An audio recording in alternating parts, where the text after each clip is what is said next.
From the beginning, waka and water have brought people together.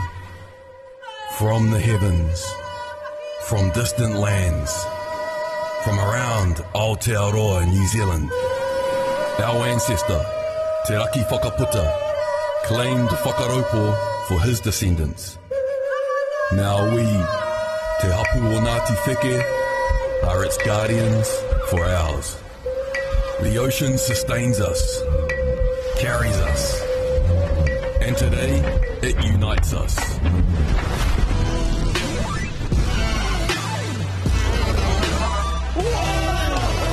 Look how tight it is. They're coming up. Oh, look at the feet. That's really close. Great stuff. Who's first on the foils? Welcome to SailGP.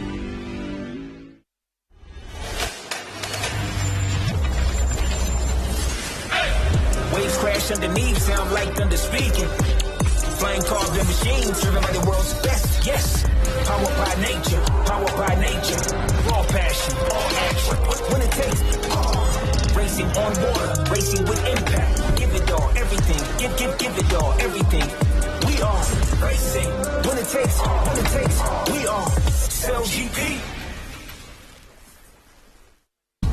It is one of the iconic cities of the Southern Hemisphere, and for only the second time, SailGP lands in Christchurch, as the world's best sailors have come to compete in these historic waters. Welcome to Event 9 of Season 4 and the ITM New Zealand Sail Grand Prix. With spectacular scenery as a backdrop, Lyttelton Harbour now takes center stage as the Kiwis host what may prove to be a pivotal stop on the road to the grand final in San Francisco this July. Alongside me, two sailing experts, former world champion Emily Nagel and Olympian Stevie Morrison, I'm Todd Harris. Coming off an exciting finish in Sydney in the last stop, the fleet is ready to close out Season 4 with the last 5 events. Let's take a moment and bring you up to speed with the highlights from the season so far. Season 4 has been a fascinating watch so far, with 4 different teams claiming event wins across 8 GPs. Australia have only missed out on 1 event final this season, but they've struggled to take an event victory. They waited until they were in front of their home fans. Australia takes the win in Sydney. Often struggling to find their groove on day 1, but when they do, they are almost untouchable, and that is the reason they're sitting on top.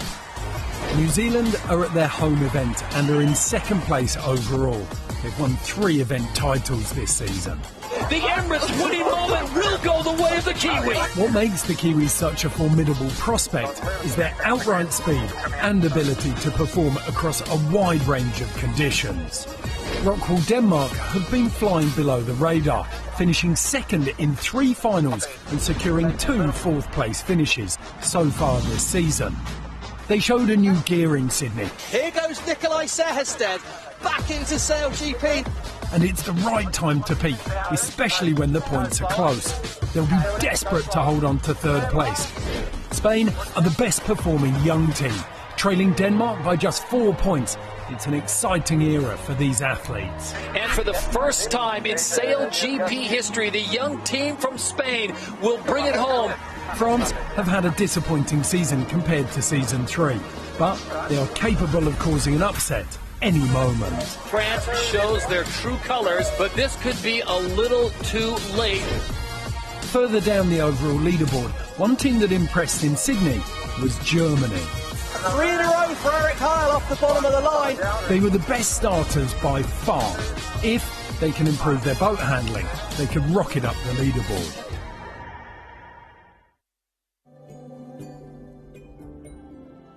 But drama and change are a constant part of SailGP, as we discover in the latest episode of Racing on the Edge. It's been a very hard couple of years for me to be in a supporting role when you're in the prime of your career. This is Nathan's chance to make a statement. I am worth hiring. I remain one of the few that can topple the mighty Tom Slingsby. Oh, what a decision by Nathan Outridge. I got another offer, so I can't tell you till I get home though. CEO Mike Buckley's making his debut as the strategist on the F50. It's so hard to tell him that we're going to not have him on the boat. Australia comes into this event as the leader on points. The Aussies are 8 points ahead of the Kiwis, who sit in second. Rockwell, Denmark currently hold the final overall podium position.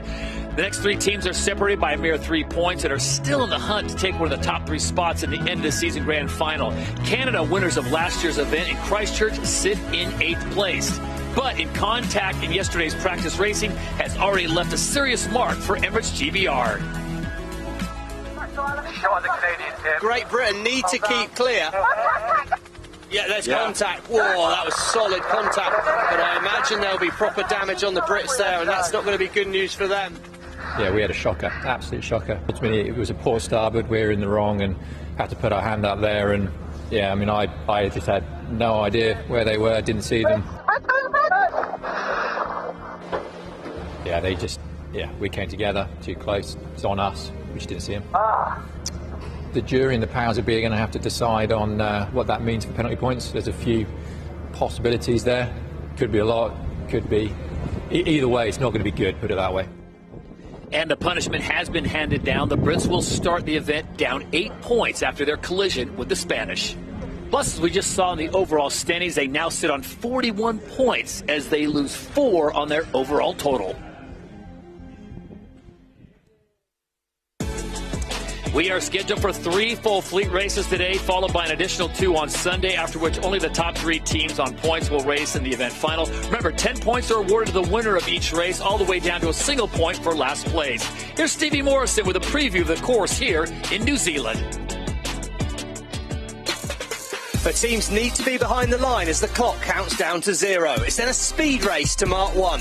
After the first mark, the course opens up tactically. At the gates, the boats can turn left or right. There's no Genesis Island this time, but there is an obstacle with those channel markers forming a boundary that the teams must avoid.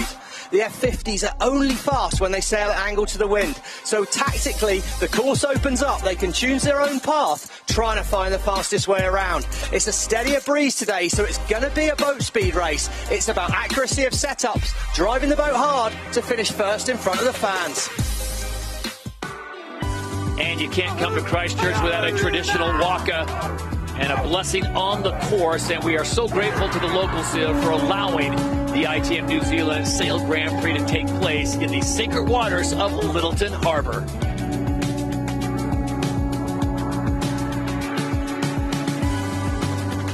There is the entire fleet right now, and we have just received confirmation of a dolphin sighting near the race course. So, in line with SailGP protocol, we have stopped racing to allow the dolphin to pass through safely.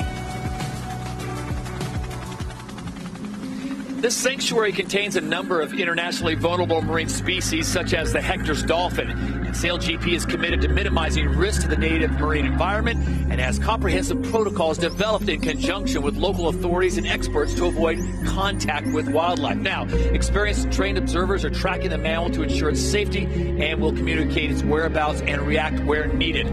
All involved will continue to work together in the best interests of the mammal based on where it goes today.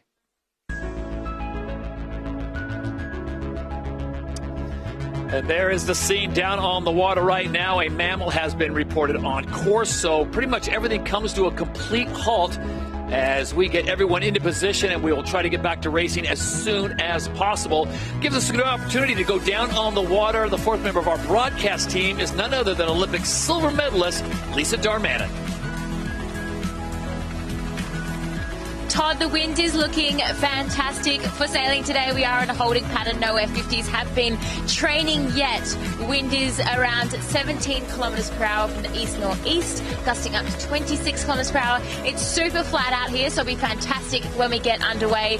The F50s have the 24-metre all-purpose wing. They've got the light air bores and rudders to help that foiling manoeuvre. So it's going to be a fantastic day of sailing when we get underway here in Christchurch. All right, thank you, Lisa. Emily Nagel, as we look at the course and the packed stands as the boats gradually get themselves into position. Once that mammal is off course, we will go racing. What does the configuration mean that Lisa talked about with the wind that we have today? What do we expect? Well, with this configuration, the light air boards, we can expect to see some more consistent foiling in these conditions. Like she said, it's a little bit light out there, but consistent breeze. The light air boards will provide that lift to keep the boats foiling as much as possible. With the 24-metre wing, we know that's our all-round wing, the wing that sailors have used the most as well. So we're expecting some good speeds, some good sailing, and hopefully some racing soon. And Stevie, this is a situation for the teams of hurry up and wait. They get out on the course, and then there is the race management message that there's a mammal on course. They stop everything, let the mammal pass through, and then we're back to racing. So if you're on one of these boats, what are you doing? Well, I think you're just really glad to see this great breeze. You're probably enjoying the crowds. I mean, there's been an incredible turnout here in Christchurch to watch the racing. Of course, a great sailing history in New Zealand, so those crowds will be looking forward to the action. But it's also a chance to remind yourself of the key points. The coaches will be talking about the favourite, movements to make on this course. The good news is they've got their number 2 jib up there, so that sail at the front that's a bit flappy, the smaller sail, really key power source on them, and it's not the biggest one, it's the second one down, so we should get some good speeds, and they'll just be reminding how do we manoeuvre with these foils, what are the key setup points. I think it's a real boat speed course out there today, Todd. The wind's not as shifty as we saw in Sydney Harbour, so it's about that accuracy of setup, getting the boat going as fast as possible. Big pressure day for the flight controllers and wing trimmers. Big pressure for the home team as the fans continue to fill in. This could be one of the largest crowds in SailGP history. The home-standing New Zealand team is back to their normal lineup with the return of driver Peter Burling and new branding for the Kiwis going forward in Season 4. Say hello to the Black Foils. Incredibly excited about being here for our home Grand Prix. It's an awesome vibe around the team. You can just feel that everyone's absolutely ready to go. Hopefully we can just keep building our score on the leaderboard and close that gap down to Tom. Yeah, we've been sailing well this whole year. I think there's only one regatta where we really let ourselves down. That was LA, sort of second event of the season. Since then, obviously we've had some mishaps with the wing and then missing a regatta. But all in all, we've been going really well. New Zealand's Pete Burling is at home expecting his first child. His replacement is none other than Nathan Outridge. It took a little bit for everyone just to, bring in a new team member like that, and especially being on the helm. But, the team did great work. Nate did, a great job for us filling in, and, that resulted in a third place, which is a keeper. What a result for New Zealand on the podium without Peter Burling. Yeah, here we are now. Back to full strength and ready to roll. It's been absolutely amazing. Both Lucy and the little one have been absolutely awesome. Been loving the journey so far. So, yeah, it's pretty nice to have your first event back as your home event, not have to travel too far from home. So you'll see us racing this weekend under a new identity, the Black Foils. Yeah, we're really excited about it. I think for us, we always wanted to have something that was a bit more unique to us, who we are as Kiwis, what we race for. The colour black has an absolute affinity with the sport in New Zealand, all that legacy that's gone before us. People supporting the Black Foils now gives us that extra bit of connection to home, makes us that extra bit more unique, and yeah, is really, I think, leading the way for quite a big change in SailGP identities over the next few years. We came awfully close last year to winning in front of home fans, and want nothing more than to try and do it this weekend. So most of the world knows about the All Blacks, now the Black Foils, and Peter Burling is back behind the wheel. Liv Mackay, the strategist, Blair Tuke. Emily, this team was dominant in the Middle East, winning both Dubai and Abu Dhabi, and a pretty good showing in Sydney, so they are certainly on a roll. They definitely are. We saw good things from them as well yesterday in practice racing. I wouldn't be surprised if they make the final here. I'm sure the crowds would definitely like that. But we will have to see. Obviously, he missed an event. It does take a little bit of getting back into the swing of things, but I don't think that's going to be difficult for him. In case you're just joining us here in Lyttelton Harbour outside of Christchurch, mammal reported on the course, so that means that all racing comes to a stop. They'll get the boats into position, and as soon as that mammal has cleared, we will certainly be underway. Well, the Swiss squad has undergone a major change. The athlete behind the wheel is a familiar face, now returning to a very familiar place. Olympic gold medalist Nathan Outridge is now the man for a team in desperate need of points. Can Nathan Outridge be the one to turn the fortunes around for this struggling Swiss team? It's all changed for Switzerland as Sebastian Schneider steps aside for the remainder of Season 4. So now the Swiss look to veteran driver Nathan Outridge to reverse the team's current fortunes. It's hard to, step out from the project for a little bit. SailGP is the future of sailing. I mean, it's not that I'm going to be fully out of it. I'll be following the team very close and knowing that the team is also in good hands with Nathan, and they will keep developing. So see how we can keep building as a team. It's been a real pleasure for me to work with Seb over these last couple of years. He's a great person and a fantastic sailor, and he's really taken it on. Like, SailGP is the big league. We've been saying this for a long time, and it takes courage to come and race against the best, and he's done it with a big smile on his face the whole time. Good result for Switzerland as well. Really nice result for Seb Schneider. Knowing that I'll be driving for the rest of the season is very different to stepping in for a one-off event. You kind of step half in, you kind of get a bit of ownership, and then it kind of disappears. So that means that I'll be able to put my own style into the program, make that something that I'll get into on a daily basis as well as just at these events. And so I'm looking forward to that challenge. Just got to keep the progression going and take what Seb's built and developed and just keep it moving forward. We've got a lot of points to catch up on the overall season, but I think the goal is to just charge as hard as we can, turn a few heads, try and get a couple of podiums.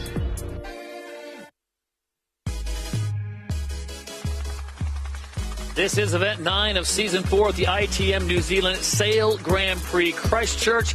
Alongside Stevie Morrison, Emily Nagel, and Lisa Darman, and I'm Todd Harris. And there he is, a familiar face in a somewhat familiar place. Nathan Outridge is now the driver for the Swiss team as we go on board. Nathan, welcome back to SailGP. You come and you go, and you are one of the most experienced drivers. So when you got the call from Switzerland to step in there, what was that call like to your family? Say, hey, guess what? We're Swiss fans now. Yeah, well, honestly, it wasn't a massive change. I've been helping the team out for quite a while now. And when Seb decided that he wanted to really focus on the Olympics, I'm more than happy to help out. So great to be back on the wheel here in Christchurch with the Swiss team. And yeah, looking forward to getting into some racing. We've had some great training since we've arrived and ready to go. Well, Nath, you seem to be adapting to the Swiss lifestyle with the skiing goggles on out there at the moment, so that's nice to see. But how's it going to be communication-wise? I guess that's maybe one of the big challenges for you as a team, coming in and getting everything to work smoothly with a new crew. Yeah, exactly. Well, obviously it's cold down in the South Island. I had the big snow jacket on before and the gloves, and the guys and girls were just laughing at me saying, it's summer, what are you doing? But language-wise, my French is not very good, and Will Ryan's a fellow Australian on board who speaks better French than me, so he's my translator. But to be honest, these guys and girls are fantastic at English, so it makes my life nice and easy, and I'm looking forward to having them help me get around the course today. Well, Loran, you're stood next to Nathan right now. He thinks his English is good enough for you to understand, but what sort of an addition to the team is it to have someone like Nathan come in and actually be able to sit there for 5 events with you? Yeah, for sure, it's a great opportunity for our team, and yeah, we're going to take everything we can from Nate just to learn as much as we can and yeah, enjoy the racing. Final question to you, Nathan, before we get you guys into position. What should we expect today with the conditions that are being reported once the mammal's clear? What kind of course is this? Are there plenty of opportunities for you to make passing, or is it all going to come down to that start? It's actually really similar to last year, for those who remember. A really nice easterly flow. It's a little bit shifty. On the left side, we've got a few ships in the port that are going to chop it up a bit. So, you know, we've been talking strategy for a while because we can't do any sailing right now, and start's going to be pretty critical. Looks like a pretty straightforward one jibe to the bottom marks, and then that'll get quite interesting from there onwards, trying to stay out of the traffic. I think it'll be really tight racing because it isn't that shifty, and yeah, for hopefully we can remember what worked last year for the teams who won and try and repeat that today. Nathan, appreciate your time. Lorraine, appreciate your time. Stay safe out there, and we hope to talk to you after one of the first 3 races of the ITM New Zealand Sail Grand Prix here in Christchurch. So Nathan Outridge now the new man behind the wheel for Team Switzerland as they get ready to go racing here on day number 1 here in Christchurch.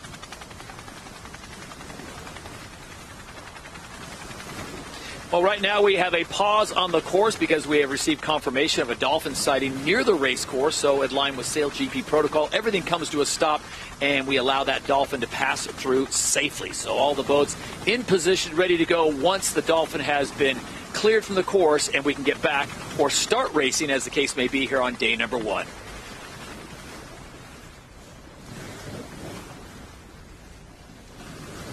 There's Emirates GBR. They are out on the water. There's repairs have been made as well. So while we have a few moments, we want to take you back to some exciting racing at the last event. It was the KPMG Sydney Sail Grand Prix. We're going to take you to day number 2. This was race number 4, a big race, especially for the home team. Switzerland, USA leading the fleet back. Australia way out the back at the moment as New Zealand charge towards the line. It feels like people might be a little late. Certainly Germany look a little late on parade, but it's all about how well they've judged that timing now. Germany spin the boat at the bottom of the line. USA towards the top of the line. Australia, France and Spain look late. We're looking for this line to turn white and we're going to be go in Sydney for race 4 on Sunday. How's your timing at the top of the line? Great start by the USA, but it's Switzerland and Germany again with a fantastic start. 3 in a row for Eric Heil off the bottom of the line, and it's a drag race to Mark 1. Coming up to mark number 1 of race number 4 here on Sunday. Germany on the inside line, but look at the speed that Switzerland has. An aggressive move by New Zealand, forcing everyone wide, secures 3rd place. Fantastic from Eric Heil. And this boundary comes real fast coming in here. It's super close to the fleet as we see New Zealand first to turn away. Germany in control of Switzerland, and it's all about accuracy of manoeuvres as the boats head off downwind. But look at this, USA are pushed wide and Australia are back in last place at the moment. No good for the hometown heroes right now.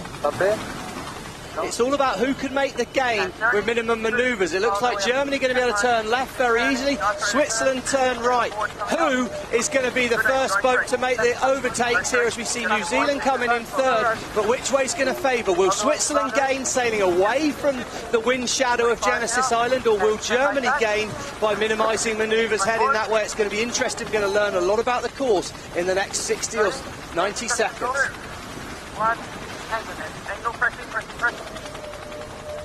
Elevated heart rates here on the first race. We've got one more fleet race coming up after this one, and then the fleet is cut to only the top 3. Already we're seeing slightly less pressure on the right-hand side, top of the screen where Germany are.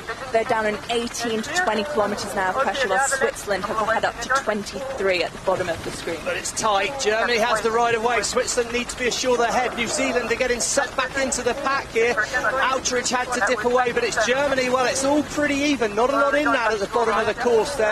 Switzerland are out in front. What a great moment for this Swiss crew to be leading away, and they've now got control of the race course, and they again look to turn the boat. None of the fleet want to seem to get stuck in what I imagine is the wind shadow of Genesis Island. It's great to have all the fans there, but it's not helping the wind for the fleet. As we see, look at the fleet congested on this boundary. They're over here looking for more wind. As we see a close moment with Great Britain and Canada. That looked like Canada pushed that a bit tight to me. Tight moment there. Germany had to keep clear of Switzerland, but right now Germany are going to be sailing a faster mode. Switzerland are going to be struggling, potentially getting into the dirty wind of Germany, and the right of way is now with Germany. Germany can turn whenever they want to, and Switzerland will need to keep clear. It's really tight in the pack out here today. So the disturbed air coming in from Germany, slowing down Switzerland, and off the right-hand side there you see Emirates GBR. They need a big performance here, although they're probably not going to make the top 3. No, we have to Conversation on Switzerland. They're talking about when Germany manoeuvres, Germany will have the right of way. Switzerland will have to keep clear. Seb Schneider thinks he's going to go behind him. Here we go. Tight cross coming up. It's going to be real close. Switzerland spin the boat away from the wind, hoping to make the right turn. Germany's turning left, and I think that left turn probably is going to be favoured. Germany are sailing back towards more wind. and it's going to be a really tight upwind leg. Look at that, nothing in it on that upwind leg. As New Zealand fight their way back to third, they look to turn left as well. Bit of traffic. Stay above.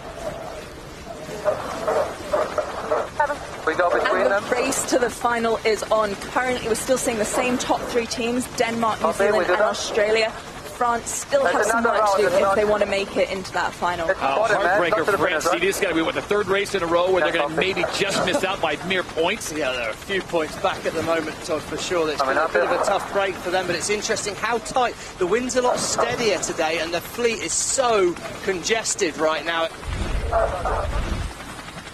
At gate number 4, it is Germany, the first to make the turn. Switzerland sits in 2nd, and New Zealand with Nathan Outridge filling in for Pete Burling, currently in 3rd. Denmark in 4th. Remember, they're tied on the overall right now. And then you have Emirates GBR and the Aussies in 6th. Really interesting, as we saw coming in there. New Zealand chose to go behind Switzerland, and a lot of the boats back in the fleet are trying to minimise the number of manoeuvres they do. Every time you turn the boat, be it through the wind, up into the wind, whatever it is, you lose distance. So it's a guaranteed loss when you do that. This would be the first win in SailGP history for the German team. Remember, this is their first season competing, so a huge victory on a very tricky course, Stevie. Remember, we've gone away from light winds to very heavy winds.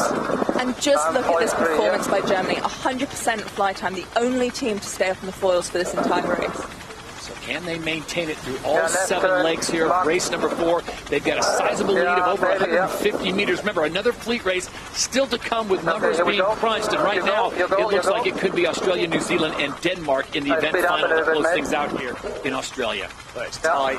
And right now, the German crew are sailing a near faultless race. We said staying on the foils, that's great, but they've had 3 fantastic starts in a row.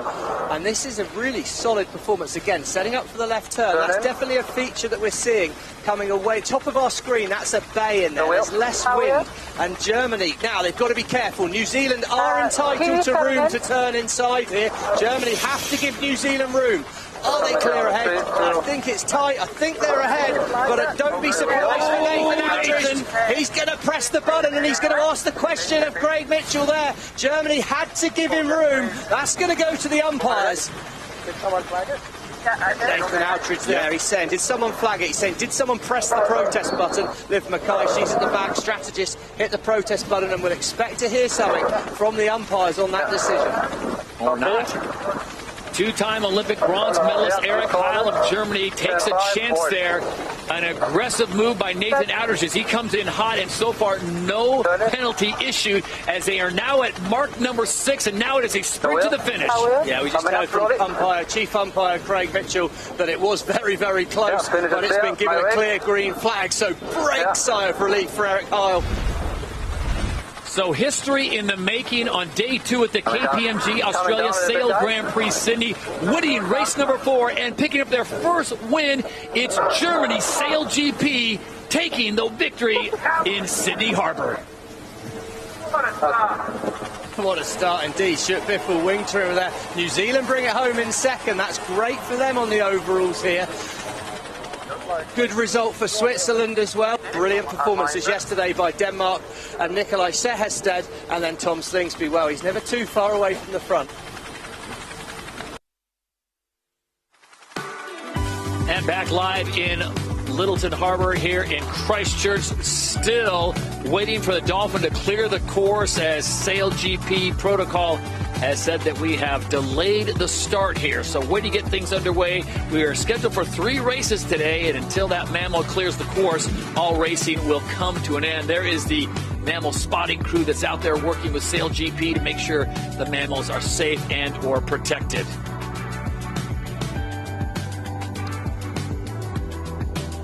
So one of the most improved teams this season has been Germany. With their driver Eric Heil at the wheel, the Germans are proving to be fast learners in their very first season of competition of SailGP, as we just saw in the last event in Sydney as they picked up their very first victory. The Germany SailGP team launched onto the scene this season with high hopes of making an early impact. With backing from communication specialist Thomas Riedel and motorsport legend Sebastian Vettel. Despite sitting in 9th place overall, they've shown moments of brilliance. first season for Germany SailGP and Eric Heil, the two-time Olympic bronze medalist, winning race number 4 and picking up their first win in Sydney Harbour. We're happy with the development so far. It's still challenging for us to get used to all the different configurations and different conditions. Yeah, I think the main goal is to get everyone aligned on how to sail the boat fast. We call it Project Smooth. Get faster as quick as we can. With stronger winds at the last event in Sydney, Germany were caught out battling the French. Oh, it's tight, no room in there for Germany. Germany must keep clear. Germany must keep clear. Whoa, the Germans missed the mark. Oh, this could be disaster for the German crew. We still feel shaky in bigger breeze and small foils, and everything is happening faster, so it's something we need to get adjusted to. Their starting strategy in Sydney was unique, though, and it paid off. Will they try it again here in Christchurch? Eric Heil, what a start at the bottom of the line. The start is always this, big, huge topic for everyone. You can have a good day like Sydney, but you can still have problems with choosing the right strategy for the start, which is not super easy. Germany spin the boat at the bottom of the line. You need to have an idea of the fleet as well and how the psychology is behind it. And we have a chat through the whole team to create a start option which is the least risk and the highest chances. If that's working out well, then it's probably the top 3 at the first mark. At mark number 1, once again, it is Germany that will take the whole shot. I always love to be in New Zealand. We always sailed our best events in Auckland, and I'm happy to be back. We are still in a race hold here at event 9 of season 4 at the ITM New Zealand Sail Grand Prix in Christchurch. Mammals on the course, so everything comes to a near halt. Hoping to get racing here shortly. We're still scheduled for 3 fleet races, and we hope to have that when we return to beautiful Christchurch and Lyttelton Harbour.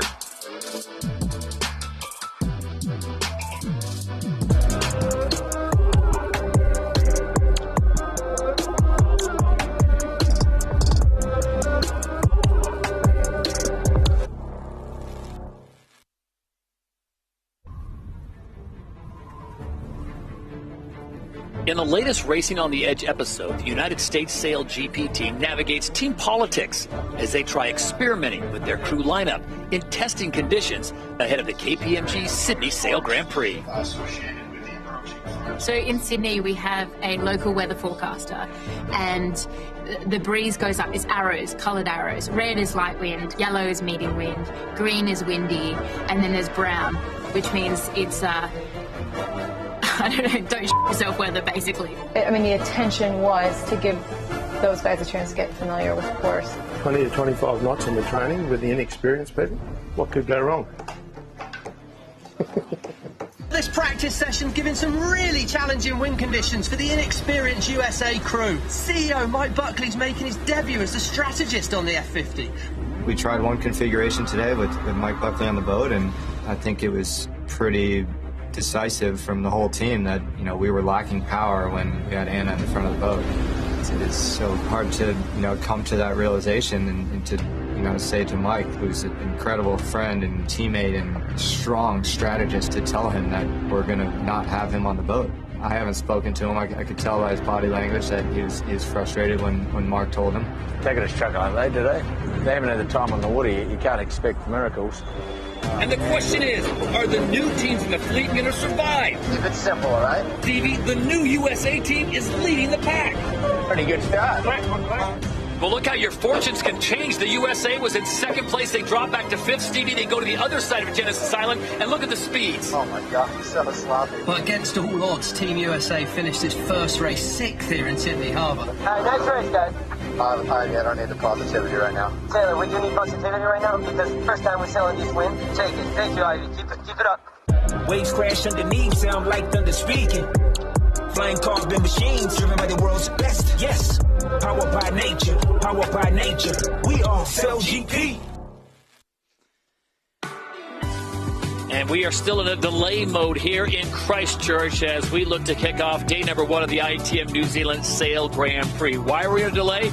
mammals sighted on course, and SailGP protocol is to protect those mammals. So I want to take all those flying F-50 catamarans and kind of bring them to the side, bring everyone to a stop, get a chance to observe and just admire the beauty here in New Zealand. Stevie, it's great for us because we can sit back and relax. For the teams, they are on razor's edge. They want to go racing. They are waiting because the conditions are prime. I think we're all on razor's edge here, aren't we, really, watching these brilliant conditions. And yeah, for the crews, it'll be frustrating, no doubt. But, you know, professional sport, you've got to be ready to perform as and when it comes. And they'll be running through, watching the breeze. They'll be watching what's happened, getting a bit more of a feel for the course.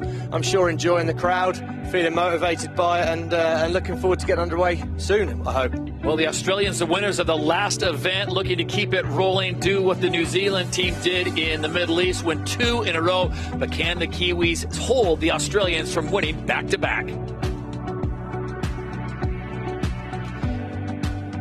Delayed mode here in Christchurch. Mammals on the course, so we will wait until they are cleared from the course, and then we'll be off and racing. Everyone get in position. Maybe the largest crowds we have ever seen in the history of SailGP, as the New Zealand fans love sailors, and these are the world's best sailors, as they have come to this beautiful part of the world to test themselves and find out who was the very best on Kiwi waters. Oh, the surrounding scenery is absolutely fantastic. There are the standings right now, and this is after 8 events. So you see Australia, New Zealand on top. Remember, it's the top 3 teams that will race in San Francisco, Stevie and Emily. Rockwell, Denmark right now. Emily holds that 3rd spot, but with Emirates GBR being docked 4 points, they slide down to 7th. And now the race is on really for those teams 4, 5, 6, and maybe 7 to still get in there. Yeah, there's all still to play for. I'd say there's definitely pressure on the Danish to perform here and lock in that spot for the final, because anything could happen.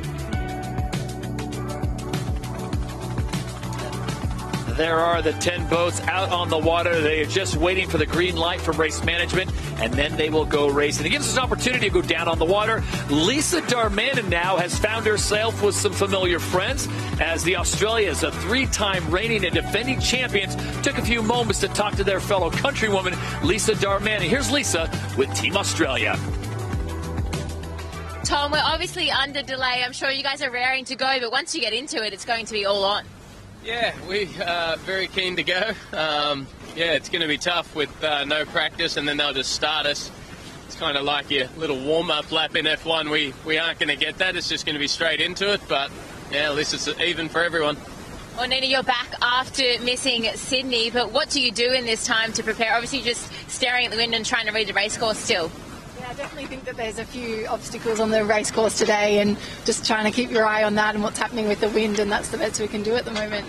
And practice racing yesterday, it looked pretty crazy, Tom. The boats were really close together. It was a tight racetrack, but you guys had an awesome day. Yeah, we did have a good day. It was really tough conditions. Today's a totally different day. The wind was exactly the opposite, 180 degrees different yesterday, but today's a new track, and honestly, it's perfect conditions right now. It's very hard to sit here and not be allowed to sail. We've got 24-metre wing light air boards. Does that mean all the foiling manoeuvres will be pretty slick for you guys? Yeah, hopefully. You know, we're really looking at this wind, and it's looking quite good and promising, so hopefully it holds in and builds a bit. And is everything going to come down to the start? Is it going to be a boat handling race, or do you think there's a few little shifts out here you can take? It's hard to tell you because we haven't gotten to go yet, but I would say my guess is it's going to be very even boat handling, and it's a very steady, nice breeze, so I don't think there'll be that many overtaking lanes, so the start will be very important. Well, you guys sound ready to go. The crowd is pretty epic there too, Nina. Are you feeling a little bit nervous about how many Kiwis are in that crowd? You've got a few Aussies lining up too. We walked out into the stadium, we were expecting a bit of booing, but everyone was really lovely and cheered for us, so yeah, feeling good. So last year you guys came 3rd in Christchurch. Obviously you want to probably be in that final, but you're going for the win here, Tom? Yeah, obviously going for the win. Honestly, we just got to see what we get, the conditions we get, but we're excited. We feel like we're sailing well, and yeah, I think we've got a good shot at making that final. So Lisa Darmanin with the Australian team, Tom Slingsby. We also had a chance to talk with Nina Curtis. Kyle Langford will be the wing trimmer on that one. Stevie, this will be interesting. They talked about the conditions being near perfect right now, and they are anxious to go. Well, it's really good conditions at the moment. It was interesting, that last camera shot we saw some of the crews taking the jibs down, so I don't know if that's a sign of a slight change in the wind strength or something like that. So currently I can tell you that they've got 20 to 25 kilometres an hour of wind on the water. So we can tell that because all of the marks on the water are feeding us back data of what the wind's doing, what direction it is, and how windy it is out there. So at least the teams can be checking out all of the data provided by the Oracle Cloud that allows the coaches to have a bit of an insight on what's going on the course out there when the teams can't actually sail around and figure that out for themselves. So the situation is this: mammals spotted on the course, so all racing comes to a conclusion. Unable to start day number one, race number one at the ITM New Zealand Sail Grand Prix. And Tom talked about Formula One. Well, this is like Formula One with a perfect racetrack and brand new set of tires, and everyone's sitting waiting to go racing. Right now, let's go back down to the water. Lisa Darmanin, you've been very busy down there. What's the mood like, and what are you hearing as far as the delay, and could we be go racing anytime in the near future? I mean, it's frustrating down here. We've been talking to some of the sailors to see how they're feeling. They're really wanting to get training, as you can imagine, and they really want to put on a show for everyone that has turned up here in Christchurch. But obviously we have these protocols for a reason, so we're just standing by. The wind is holding at the moment. It's dropped slightly, but it is forecast to hold for the rest of our broadcast window into the afternoon. So fingers crossed we can get racing soon. They are doing a jib change, so the chase boats have just come out from the tech site. Seems like they're bringing a new jib. Obviously, you've seen them that they're dropping that. That's to get a little bit more power in the boat. But right now, it's still looking fantastic for sailing. We just need to clear the race course as soon as we can, but we just got to hurry up and wait right now. And Lisa, you've been in and around the cruise, and Tom mentioned they've got the bigger light wind foil configuration to get the boats in the air, and I'm pretty sure we've had a fairly light wind season, so the crews, I guess, are more comfortable on those boards. And for the newer teams, Germany, I'm thinking USA, they're going to be feeling a bit more comfortable out there today racing around on this setup. That's definitely the case. When everyone had the high-speed boards in Sydney after a long time, some of the new flight controllers have never sailed with them. So everyone's really comfortable in that format.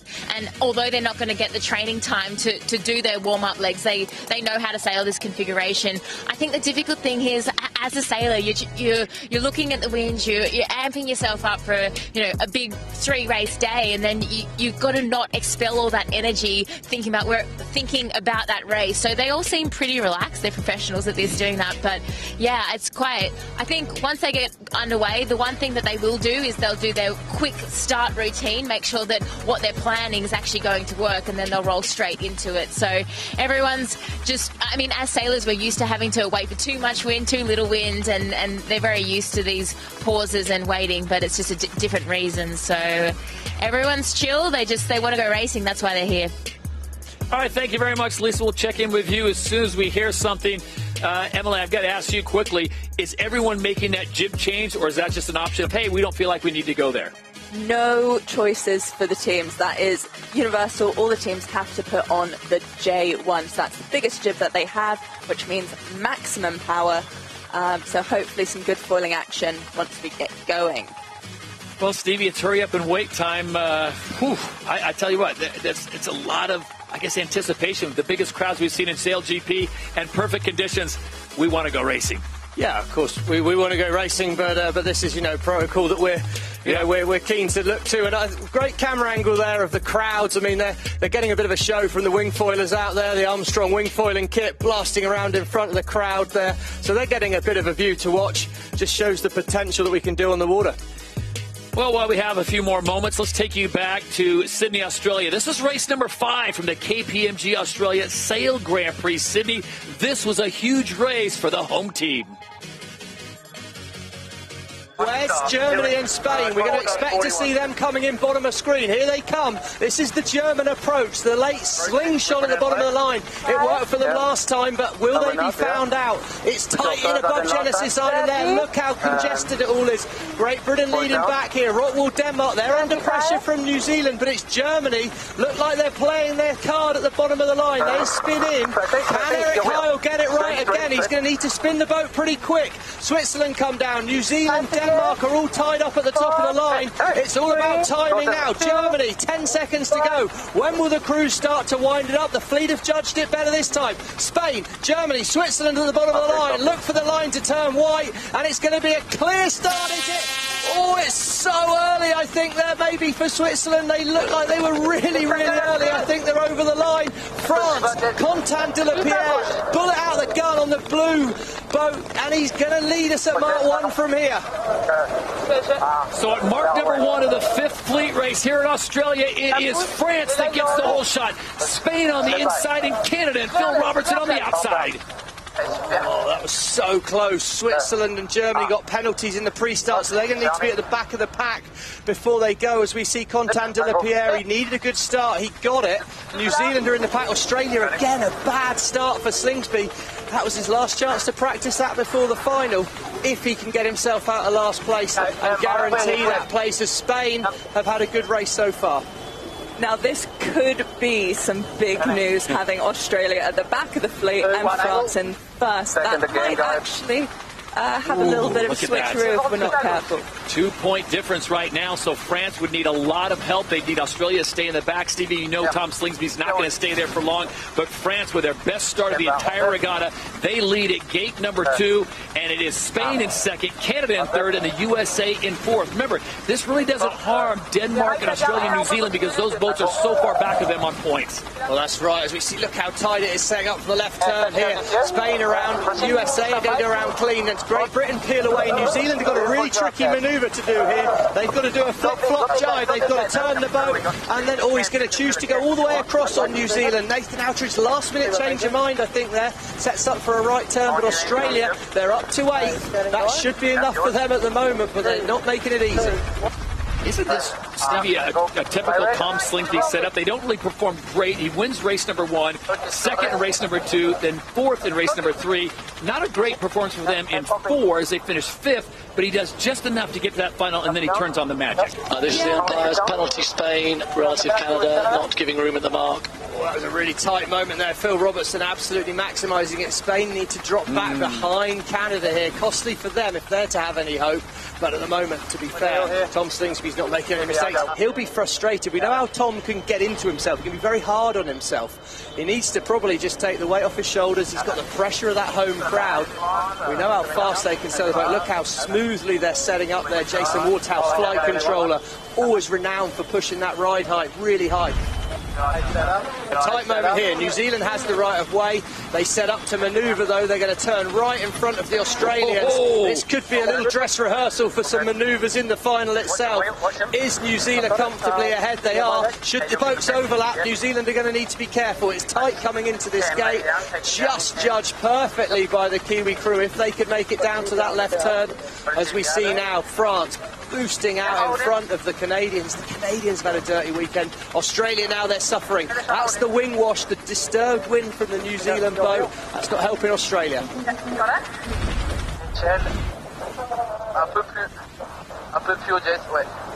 Right now, Stevie, they look smooth, they look fast. Yeah, and we just heard them. We just heard a call from Kevin Pepinay saying un peu plus. He wants them to fly a little bit higher. He wants Jason Saunders to get the boat a little bit higher out of the water. He's like, come on, we've got this. Let's push this French boat as hard as we can. And we see on the right-hand side of the screen how high that French boat is as they set up for a manoeuvre.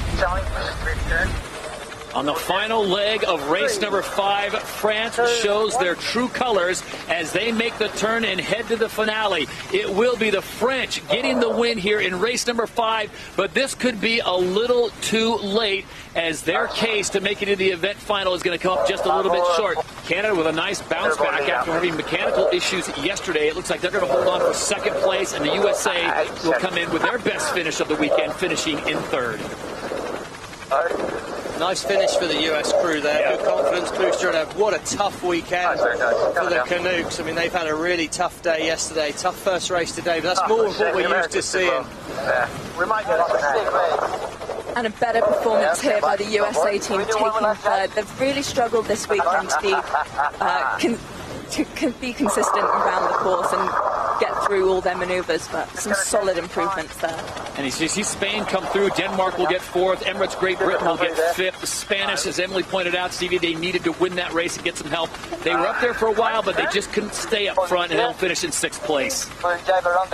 Yeah, nearly, but not enough. But to be fair, those top 3 teams, as we see here, New Zealand coming across the line, they have been the class, and they are the top 3 teams, probably I'd say now on the leaderboard for the season. So they are consistently the top performers, and in these kind of, well, what can only be described as perfect sailing conditions really on Sydney Harbour. Tom Slingsby was doing a pretty good job of telling us how good Sydney Harbour is. You can tell he owns a property alongside it. Sound a bit like a real estate agent. And with Australia getting 8th there, that does put them through to the final with the Kiwis and the Danish. So Germany comes through in 9th, Switzerland in 10th. Pre-race penalties cost them as we get set for the event final here in Sydney.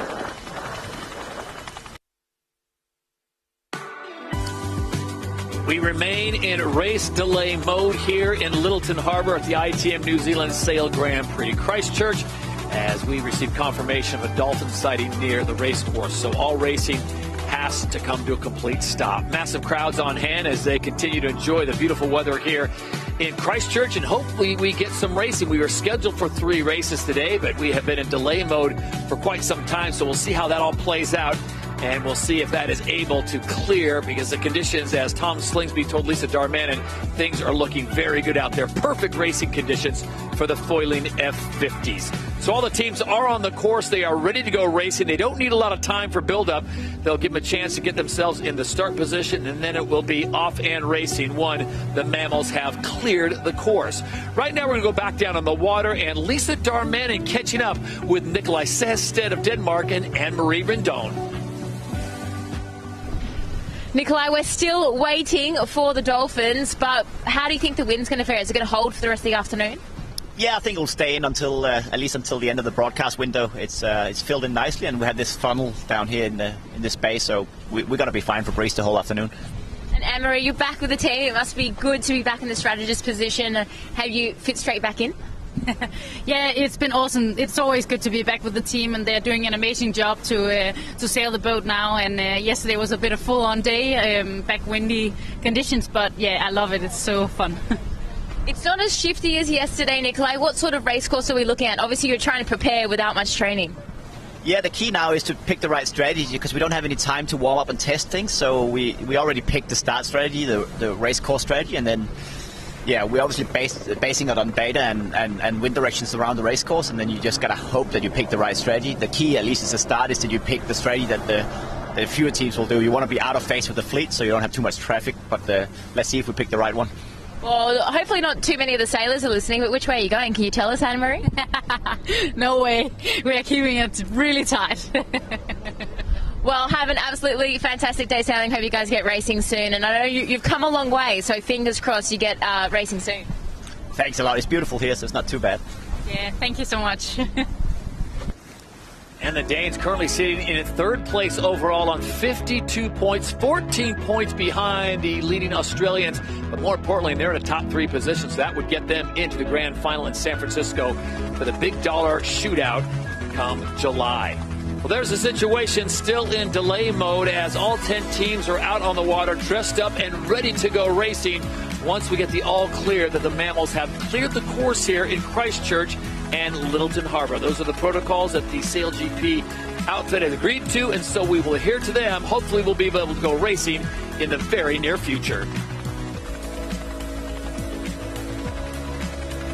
Still in delay mode here in Christchurch as we hope to get some racing in for you. The fans have filled in nicely. The conditions are near perfect, and the race course is primed and ready to go. For the Black Foils, back on home waters with Pete Burling back behind the wheel. And they are just trying to stay loose as they, maybe more than anyone, Stevie and Emily, want to go racing. They want to get back to their winning ways. Remember, they won both races in the Middle Eastern leg in Dubai and Abu Dhabi, and they'd like to pick another victory as well. Well, we've got race headquarters just on shore. We brought them off the water. They are on shore now. All the coaches, all there in the same area. They share the same data. And so knowing a lot of secrets there, but there's some crafty veterans in there, including Ray Davies, a man who has sailed in many big events around the world. And get a chance to talk to him. Ray, it's a hurry up and wait time. You've got a lot of experience in racing, but there's really nothing you can tell your team right now as they are in a hold for mammals. Yeah, obviously a bit of a shame, bit of a hold up here, but yeah, conditions are actually perfect. Amazing turnout. It's absolutely fantastic, and I'm sure we'll get some racing underway, but at the moment the Dolphins are just in front of the start line, so yeah, no good. Ray, you still seem able to get a lot of data in from the boats out there, from the race course. How much of an actual race plan are you able to make on shore for the crew before they're going to suddenly get launched into a race? No, we can make a pretty solid plan. Conditions are pretty stable at the moment. The sky was a lot clearer earlier. We had a nice sea breeze, but it's clouded in a bit more now, and the breeze has sort of moderated a click.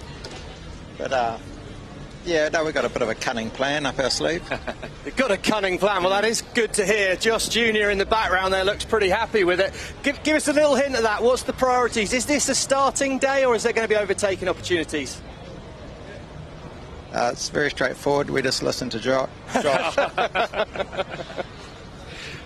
Well, the bottom line is, Ray, you want to get the black foils to the finish line first. How important is this event for the overall? Obviously, they want to defend home waters, but you cannot let the dreaded Aussies get too far out in front because they already have that 8-point lead. Yeah, no, exactly. It's still a long season, and you just got to be in that top 3. So we obviously want to nail this one in front of our fans, and such a good turnout. So we always tend to go quite well when we're sailing in New Zealand. So I'm looking to step up and rise to the occasion. Come on then, you said Josh Jr.'s got a plan. Give us a little hint on it, Ray. Come on. What's your plan, JJ? We won't tell you that. We'll keep that one to ourselves, I think. Oh, come on, Josh. Okay, thanks very much for your time, Ray. We'll look forward to seeing it happen. It's just because we don't have one. Yeah, right. They're in tight quarters, Stevie. They don't want to share too much. Josh Jr., Ray Davies, we appreciate your time as they are the brain trust for the Kiwis onshore. All the coaches right there in the headquarters area, and the fans, they are up and on their feet. They want to see the Black Foils perform here in Lyttelton. You've got Aussie fans out there. I think I've seen a few stars and stripes. And why wouldn't you come down here? I mean, this is one of the most beautiful settings, Emily, and this is just an iconic area. Unfortunately, right now, we are in a delayed mode because of Dolphins on the course, but when they do get going, this can absolutely be just an amazing course. Oh, definitely. This is one of the best places to sail, not just in the world, in New Zealand. Fabulous race course, really good sea breeze here that just funnels straight through the gap, creating really consistent conditions. So it's a great opportunity for the teams to really stretch their legs, see how fast they can get going, and see how well they can maneuver around the course and try and get 100% fly time. Well, we'd rather be racing, but this delay gives us an opportunity to bounce around the fleet. And Lisa Darmanin, the hardest working woman down on the water right now, is caught up with Emirates GBR and their skipper, Giles Scott. And remember, they suffered the point deduction because of the collision with Spain. So it'll be interesting to see what Lisa can find out for Emirates GBR and their driver, Giles Scott. Also, Hannah Mills on board and Ian Jensen, their wing trimmer. Lisa, it is all yours. Giles, not the way you wanted to start the weekend, coming in with penalty points. Obviously just a really tough incident in practice. Yeah, it wasn't ideal. Yeah, real shocker for us, to be honest. Yeah, I'm sure you've played some of the footage from yesterday, and unfortunately the Spanish were just perfectly lined up in our blind spot. None of us on board saw them tack over until it was really too late, and you know, fortunately everyone was all right. Bit of boat damage on ourselves and the Spanish boat, but yeah, we had to put our hands up. It was on us, and yeah, we've got to deal with the penalty points now, which is the real hurtful bit there. You get event points and season points, which hurts you overall. Do you think it's too harsh, or it's just part of the game? Well, right now I think it feels pretty harsh, to be honest, but no, I understand it. You know, the one thing that no one wants is these boats coming together, and I think there has to be implications in place to stop the boats coming together and getting too close.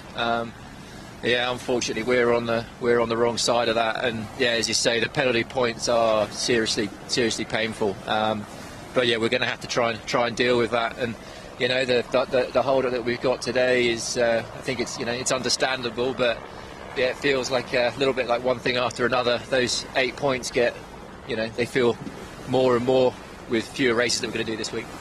And how are you finding this F50 racing? Obviously, it's a big adaptation with 10 boats on a small course, and yesterday with the shifts, not only could you not see them, but it was pretty busy out there. Yeah, it's busy. It is. It's a real busy racetrack. You know, short course and 10 boats on it, ripping around at, you know, speeds that are really quite up there.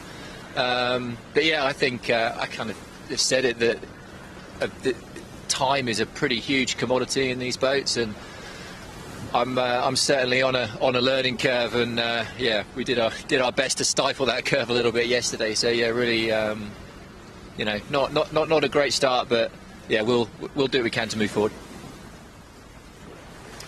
And that is Giles Scott of Emirates Great Britain, the driver, the two-time Olympic gold medalist in the Finn class. So that is a tough break for them, Stevie.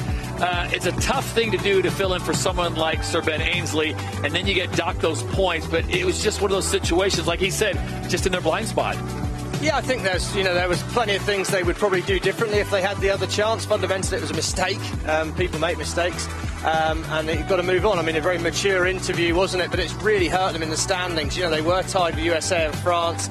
They're now, what are they? They're 11 points off that podium. That's a whole event worth of points, and very quickly that's going to turn into an unassailable problem for them. So, big day for them. It's very much now damage limitation for the rest of this regatta. I don't think there's any hope of making a final for them here, but they've got to try and minimise the damage.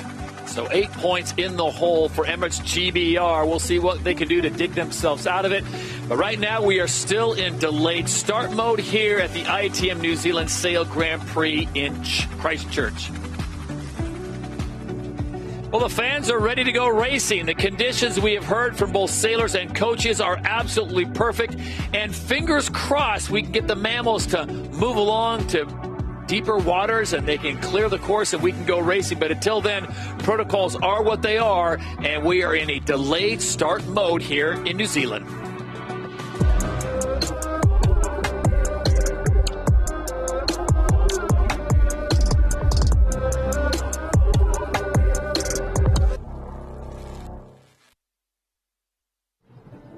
Should I smile or just do we start now? Yeah. Ah. Everything is on, okay.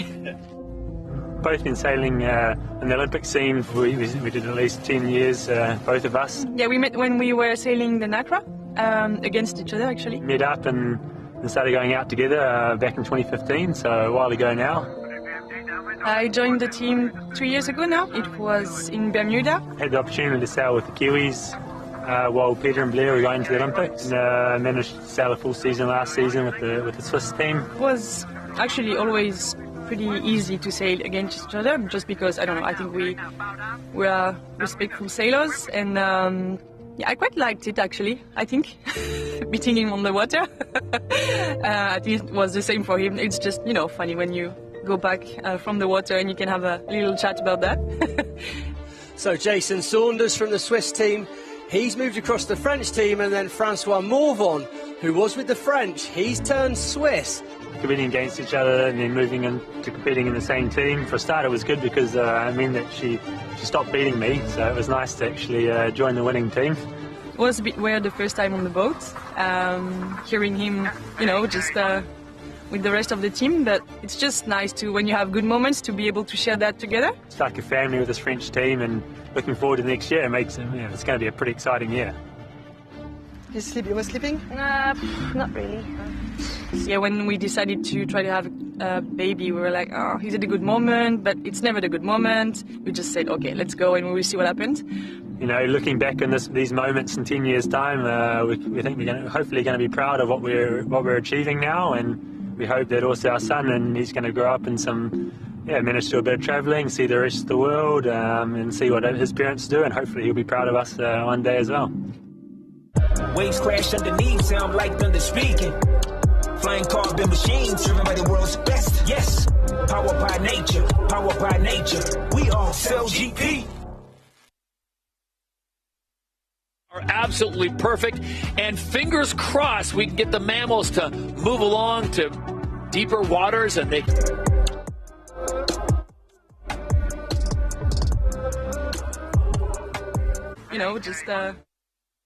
fans are still riled up, and they'd like to see some racing here, but right now there is a mammal on course, and so because of protocols we will stand down. All boats will come to a complete stop. Hopefully the mammal decides to go somewhere else, and we do get some racing underway, and if we do, it'll be day one of the ITM New Zealand Sail Grand Prix.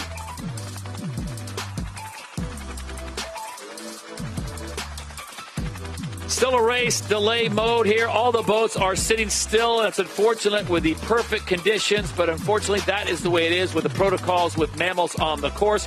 We do get an opportunity now to go back to the last event final. It is the final race at the KPMG Australia Sail Grand Prix in beautiful Sydney, Australia.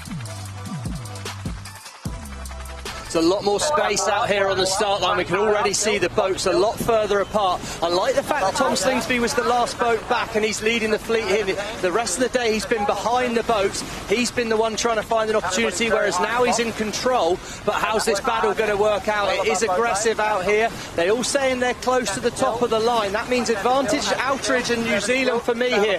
But it's all about hitting that red line. Down towards the bottom end of our screen is where our data tells us is the favourite place to start, and it's all about acceleration. Denmark look like they're going to be trapped out. They're going to miss the start here. Slingsby slut the door on him at the top, but it's all about the acceleration. Australia are going to be slow. Denmark are slow. Who's going to be on time? Oh, I think New Zealand are over early as well. Oh, what a start. What a mistake by all of the crews. What a mistake there. Australia early, New Zealand early. Denmark will lead at Mark 1. Oh, a huge error there. Now, how did Denmark play this? They're going to want to make sure they get to Mark 1 at top speed. No rush for Sehested here. No rush. Get the boat sailing fast and now send it down towards Mark 1 hard. It's going to be advantage Sehested when we get to Mark 1. He needs to get past New Zealand before New Zealand are clear to go. Australia are clear. They're out behind now. New Zealand are clear. We're up and racing with 3 boats as they come into Mark 1. At mark number 1, it is the Great Dane and Rockwell, Denmark that take the lead. Pre-start penalties issued to the Kiwis and the Aussies. Oh, they said they were hungry for a bit of risk. All 3 of them had way too much risk for breakfast on that start line, that is for sure. But now, advantage Sehested. Perfect first manoeuvre. He'll be lined up for this bottom gate, and it's all about the decision. Do you turn left or do you turn right at gate number 2? There is no room for error out there. All 3 teams doing over 60 kilometres an hour, but these manoeuvres are crucial. Look how close these teams are. Full 7 legs here, the event final at the KPMG Australia Sail Grand Prix in Sydney Harbour, and Denmark is gifted the lead at mark number 1. Now, can there be some overtaking, or can the Great Dane run away from the Kiwis and the Aussies? Well, Denmark have got the first choice, and they're going to save a manoeuvre by going straight here. New Zealand and Australia are probably going to split away right. It's advantage for Australia. This is a tricky situation for New Zealand now. They're going to be following the Aussies. And well, Denmark, expect them to head back towards the other 2 boats fairly soon, but it's advantage Denmark. That's a big lead at the bottom gate, and traditionally that left turn has done pretty well here as New Zealand already come back towards this side of the course, and all the boats are trying to find their own clear wind. It's a good moment here for the Danish. The breeze is slightly lighter on the top half of the screen, but only just. Well, our ladder lines here, Todd, are showing actually a lead change in advantage Australia now. When they turn the boat here and head back across towards Denmark, the right of way is with the Danish, but it appears to be a gain early on the leg for the Aussies. But will it play out that way? Denmark's looked pretty fast there. Raz pushing the ride height really hard on board that Danish boat. They are ahead, but it's only very marginal, and there's plenty of race left here. Leg 3 of 7, Denmark out in front as we go down on the water. Lisa Darmanin, in your unbiased opinion, whose position do you like the most? Starting to feel those settles. I do like where Denmark is headed. That has traditionally been the right way to go. But, you know, there's so much going on here, boat-on-boat situations. New Zealand and Australia are in a battle here, but I think this is going to favour Denmark. I think what I'm seeing is I'm seeing a few mistakes actually out there. There's definitely no one sailing the boat perfectly cleanly just yet. There's a nice lead for Sehested here. No surprise to say the Aussies aren't going away. Right of way as with Australia here. If it's tight, Sehested needs to be confident he's ahead. Catch her down there. She's just coming up. She was watching the Australian boat to make sure that all's clear, and they are clear. So as we head up this leg, it's going to stay tight for the Australians right now. Stay in the match. Keep breathing down the neck of that Danish crew. Denmark have never won a final. They're going to feel that pressure, and the Aussies are going to keep flying it. And at the moment, the Danish team do have the highest average speed, 51.1 kilometres an hour average, but that's only 1 km an hour faster than the Australians behind them. Denmark heading towards less wind up there. That water, look how glassy it looks up there compared to where Australia are. I think Slingsby's in better wind, and he's going to be on the inside coming into the gate at the top here. We know there's only going to be metres in it, but I feel like Denmark have put a lot of risk on themselves at the moment. Maybe we can tack inside them, can't we? Go have a look. You can, Tom. You can tack inside. It's going to be tight here. Tom's looking to set up for the left turn. The left turn's been favoured here. Watch for the Aussies to sling inside. And it's Slingsby. He's pushing it hard. He's got to manoeuvre out the Danish way here. That's really close. Maybe too close. Oh, that was really tight. What judgment by Slingsby. It's clear. No penalty there from the Australians. They judged that to perfection. What a move. So Australia looking for their first win in Season 4. Will it come on home waters? It's Australia, Denmark, and New Zealand as they make their way through gate number 3. The Danish just looked a little bit wobbly down there. It's really close. Now they're locked in. Now they're the hunter. Maybe a position Sehested's happier with here. But as we get towards the boundary here, Denmark, if they can get themselves inside, they might be able to force the Aussies to move first. And they do. Slingsby has to jibe away. He's turning the boat away from Denmark first. And Denmark are pushing as wide as possible on the racetrack. They want to try and make the next gate with no more manoeuvres.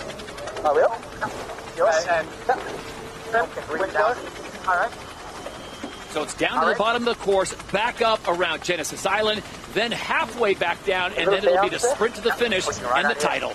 Yeah, and right now, where Slingsby's positioned himself, the wind's coming from the top left-hand corner of our screen, and Slingsby's going to slowly press the disturbed wind down onto the Danish, and if he can just move forward maybe 3 or 4 more metres, he'll start to really affect the breeze getting to the Danish. This is just a moment ago. This was the mark where Chief Umpire Craig Mitchell did not penalise the Australians. And they were comfy there. You can see there was probably a couple of metres in it. It was tight, but well, it should be tight, shouldn't it? It's supposed to be tight. It's supposed to be close, and Slingsby saw an opportunity and he bit their hand off for it. Look at that judgment on board the boat. As we see it, bottom right-hand corner of our screen, it's the Australians turning up to the upwind leg. And we'll see if that turns out to be the move of the match. It's the Danes and the Australians splitting the course here. We'll see what Nathan Outridge and the Kiwis decide to do. Look at that, 0 seconds in it at gate 4 as we're on the final upwind leg of the race. This will be decisive. Who's found the most wind at the bottom of the course? Now we do have a flip-flop here from the previous bottom gate, with now the Danish going the left-hand side of the course, which did pay for the Australians on the previous.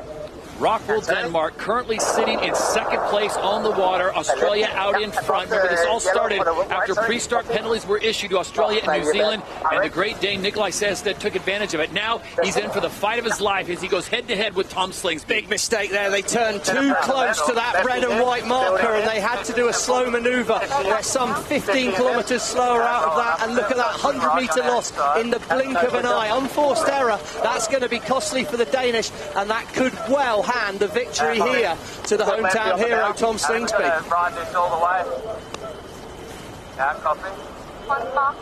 Just so much less pressure on the Aussies now. It was tight on that upwind leg before. There was nothing here, but look at the fans there. Plenty of the locals wanting that, and right now Denmark, well, they're now fighting to hold on to second from New Zealand. One mistake and you get absolutely hammered for it.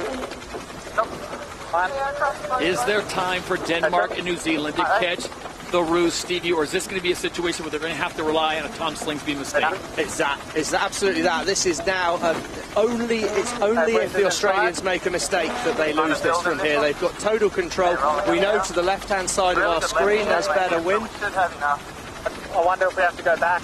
Yeah, there you go. Carl Langford wants to watch the boats behind. Slingsby's happy to split. Decision, slight disagreement there on board the Australian boat. But there you go. New Zealand starts to follow Australia. And what are Denmark going to do? And turning. So New Zealand makes the turn. Denmark now makes the turn as they all head to this last gate here at the top of the course. Lisa Darmanin, what are you seeing? What do you think is going to happen here in the final portions of this race? I think it's quite tricky decision for Australia because they are going into lighter pressure compared to their competitors, but this means that they just do one turn and that they can head to that mark and they got one more drive to the finish. So it was really balancing pressure manoeuvres, but compared to Denmark on the last lap, they've managed to have a really nice smooth ride through that light patch and stay on the foil. So I think they will have the commanding lead at the top here. Look at this. Here comes Denmark. It's really tight, right of way with Australia, but if Denmark can get close to that circle, Sehested might have the opportunity to do exactly what Tom Slingsby did to him. Is Denmark going to try and sling it inside? No, he's not. He deems Australia to be too far ahead. There's going to be a split, but big advantage to the Australians as Nikolai Sehested chooses to follow. He yields. It's so tight though, Todd, here. Any mistake now, this is a one-mistake race. If Australia misses the next manoeuvre... I'm crossing. Yeah, my wheel. So was it checkmate for the Australians with one more to go? It'll be the Mark 6, and they'll make the sprint for the finish line. And we just got to make sure they don't go inside us. Trying to protect that inside line. Little Bill, getting close. Just got to make sure they keep the speed in, and they've got to judge the line to this final turning mark. As we see there, Mark 6, they've got to make sure they can do that. Will Sehested try and dive inside? I don't think Australia are going to make a mistake here. There you go, no, perfect from them. Carl Langford's happy with it, and he's putting that disturbed wind back onto Denmark. I don't see any passing lane from here, but what a comeback by Rockwool Denmark. So now the sprint is on for the finish line in the title at the KPMG Australia Sail Grand Prix Sydney, and it's Australia by a full boat length. They have finished in second, third, second, third, second, and seventh. But here on home waters, Tom Slingsby works his magic. Hocus pocus, Australia takes the win in Sydney. And the party begins on Genesis Island. Denmark finishes in second. New Zealand will take third. Never in doubt, never in doubt. Well, that was a messy old start. What a race we had there. There was a lot of tension in that pre-start, a lot of mistakes during the race. But when it counts, Tom Slingsby and those Australians have got it done. Oh, that was a situation the last event. It was event number 8. That was the KPMG Australia Sail Grand Prix in Sydney Harbour, and the Australians finally get their first win of the season. They've been consistent, making every final except for one, and they do lead the way with 66 points. New Zealand sits in second, and Rockwool Denmark currently sitting in third. Well, still in delayed mode with mammals on the course, and that gives us an opportunity to highlight our hosts. Christchurch, New Zealand, here at the ITM New Zealand Sail Grand Prix.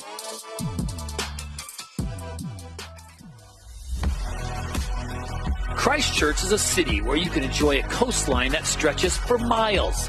Vast, rugged beaches with luxurious hot pools.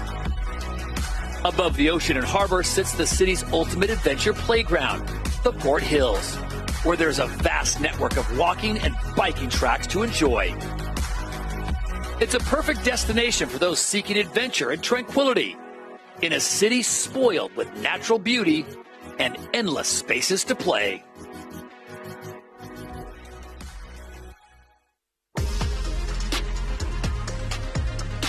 Well, there is foiling actually taking place here in Lyttelton Harbour as we continue on with the delayed start because of the mammals sighted on course.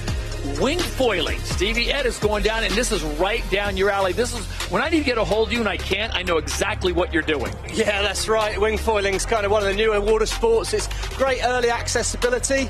We've got our Inspire program, and, well, that's pretty inspiring stuff, isn't it? Yes. Armstrong Foils there providing the equipment, and Kiwi brand, actually. A bit of black and white on it, but yeah, one of the leading kite foil, wing foil brands out there on the market, and it's great to see the youngsters getting into it. I can't do that, but I do think I look that cool when I'm out there. There you go. Is this the future, Emily? I mean, this looks so graceful out there. I know it's so difficult with balance and things like that, and these are some of the best in the world, but this looks like an absolute blast. Well, that's actually the thing, Todd. It's not that difficult. Okay, the tricks they're doing are pretty hard, but to actually get up and going is really accessible. It's one of the cheapest ways to get out and get foiling. Anyone can do it. You don't need sailing experience, and it's a great opportunity to get out on the water. So if anyone out there that doesn't sail is looking into getting into foiling, highly recommend wing foiling. So from foiling to non-foiling right now as we stay in delay mode, mammals on the course. Everyone just kind of drifting about, waiting for the green light. Hopefully we'll get some racing here on day number 1. And if we do get the open window, we'll try to squeeze in 3 fleet races, 2 more scheduled for tomorrow, and then the boats with the top 3 points will race in an event final. But that is all still ahead. We just want to get 1 race in. Hopefully, fingers crossed, that will happen today on day number 1. Fans are still in a great mood here in Christchurch, and why not? One of the most beautiful venues anywhere in the world, and that is why SailGP has returned here for the ITM New Zealand Sail Grand Prix. Todd Harris alongside Stevie Morrison, Emily Nagel, and Lisa Darmanin as we get ready to go racing as soon as we get the clear that mammals have cleared the course. But right now we're able to go back down on the water. Lisa Darmanin continues to make her way around the fleet, and this time she is caught up with the Spanish. Diego, we're playing the waiting game out here. Obviously, how do you stay calm like this? Are you frustrated, or are you're just relaxing right now, ready to go when you get the green light? Yeah, it's a bit of both. We are in contact with the coach booth all the time to see if some changes on the course or on the wind are happening, and also trying to have some laughs to keep it down. Obviously, it was an exciting day for you yesterday, disappointing day, getting damaged to your boat. Maybe talk us through that incident. Yeah, we had a very hard conditions training day yesterday, and we had an unfortunate situation with the Brits on the last race, and we hit each other, and our boat was a bit damaged. Fortunately, the tech team has done an amazing job over the night, and the boat is ready to race in tomorrow and today. I think it's just here, right? This is where the repair was? Yeah, exactly. Here, just you can see a bit underneath. They just took off the first layer of carbon outside, refilled the inside with the core, and re-put the carbon and a little sticker, because they had no time to paint it, obviously. Well, they've done a really good job. We've got a good tech team on shore. Hopefully no incidents come to your boat again. But taking us back to last year in Christchurch, you guys didn't have the best event here, I don't think. Yeah, last year wasn't our best event, but it was our first or second event with the new configuration. No? And a lot has happened since, and yeah, we are really looking forward for racing today. Let's see if we can get at least two races, and will be a nice day tomorrow also. Are you proud of how the team has developed? Just quickly, I guess, do you reckon you can make that San Francisco final? Well, I think the situation in the scoreboard, in the leaderboard, is super good now, with a lot of tight teams in the middle. We still have 5 more events, and yeah, it's gonna be a big battle, and we're gonna put our best foot forward to have the best chance to make it happen. So that's the situation for the Spanish involved in that incident yesterday with Emirates GBR. They finished second in Abu Dhabi. They won the LA event early this year, and they finished fifth in the last event in Sydney. They currently sit on 48 points. That's 4 points back of third place, Rockwool, Denmark. So that is key. Why? Because only the top 3 teams at the end of the season will race for the big money in San Francisco in the Golden Gate area. So we look forward to that. Right now, still in delay mode. Still mammals reported on the course, so all the boats have found themselves a nice waiting area. This has been a long afternoon, not only for the crews out there, Emily, but for the teams, all the tech folks. They're just waiting to go. And if they do get the green light, how long does it take for them to figuratively, even literally get in position to go racing? How much time do they need? Oh, they really don't need that long at all. Within 5 minutes, they could be on the start line and getting going. So as soon as that Dolphin is out of the way, we will be able to get into racing and hopefully smash out some good races really quickly. We had some really good practice racing yesterday. Well, there's the situation right now, still in delayed mode. We've been in a delayed mode for over an hour and 20 minutes. So if we do it all clear, believe me, folks, we will go racing in a very quick fashion. Right now, we'll take you back to the day before, and that's when the practice racing takes place. It's all a dress rehearsal for the teams to get an opportunity to feel out the course and get a good look at Lyttelton Harbour. Yeah, and it was a big welcome back. We had the Rolex best time start in the practice, went to the Spanish straight out the gun. The Kiwis were fast off the line as well. And, well, often what we see on practice day is, you know, some great moments, but we have the odd moment of where the teams are getting back into it, a bit of a feel for it there. We saw the Canadians, big gust of wind, flew off the foils. Swiss kind of caught the mark, and then the French here, they were really the outstanding performers on practice day. They managed to sneak inside Tom Slingsby. Sure, everyone at home would be pretty confident to know that they were not happy. What was really impressive from the French as well was their manoeuvres yesterday. They consistently had the best manoeuvres, using the least amount of distance, and they did that from the fastest rate of turn. Good manoeuvres. And the Australians, they had a solid day. I mean, it's no real surprise, but their starting was good. They had some pretty poor starts through the weekend in Sydney. They improved that, but there was plenty of work to be done on their manoeuvres. As Emily said, the manoeuvres were really hard out there yesterday. Kiwis, they had a showing at the front, and when they got in the front, they brought it home, won the race. It was really gusty, shifty conditions out there. And, well, you can see the fans weren't there on the shore to see it yesterday. The Dolphin seems to have a sense of occasion, wants to watch the racing, turned up on the main day. But, yeah, again, another big moment here. Todd, it gets pretty tasty out there during practice days. Tasty and fruity and sporty, whatever you want to do to describe it. And this was the third practice race of the day, and everyone this time, Rockwell, Denmark, getting very aggressive on the Americans. Yeah, it was aggressive, it was tight, it was really, really close. By the end of the day, the crews are often a bit more warmed up, they're pushing hard. Nathan Outridge driving the Swiss boat, he was in there in the mix, pushing the French hard all the way. They were 1 and 2 in this final practice race of the day.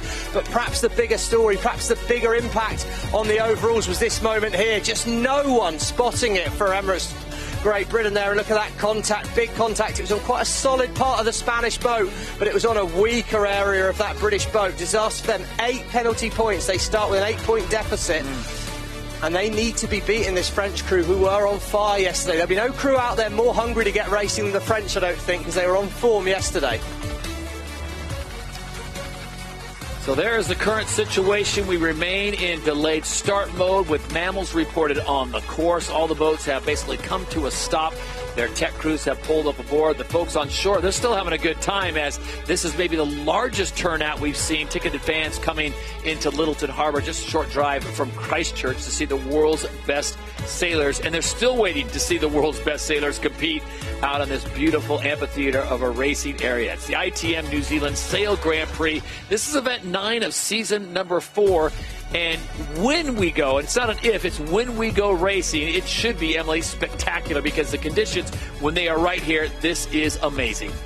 Exactly. We've got good breeze out there. It should be foiling conditions. We have, 20,000 people on shore ready to watch some brilliant racing. Well, the fans continue to make their way down towards the front, and they are hoping to see if they can get some racing in. We will stand by, do our very best. In the meantime, the fans are going by the grandstands and giving the fans a close look at these beautiful foiling F50 catamarans. For those broadcasters who need to leave us, we will certainly miss you. But for those who are staying, you can watch on SailGP's digital platforms if the racing gets underway. And that is the current conditions. Right now, the Dolphins, Stevie, rule the day. And when and if they decide to leave the race course area, the racing can commence. But right now, the protocols state that all racing has to come to an end with the Dolphins in the race course area. So the fans now get their appreciation as the sailors go by and give them a slow parade. Tom Slingsby, the winner of the last event, he'd like to get going, and no one wants to get more points than Giles Scott as they are down 8. Will the Kiwis defend home waters? Well, we're going to delay to find out on that one, but hopefully we'll get racing soon.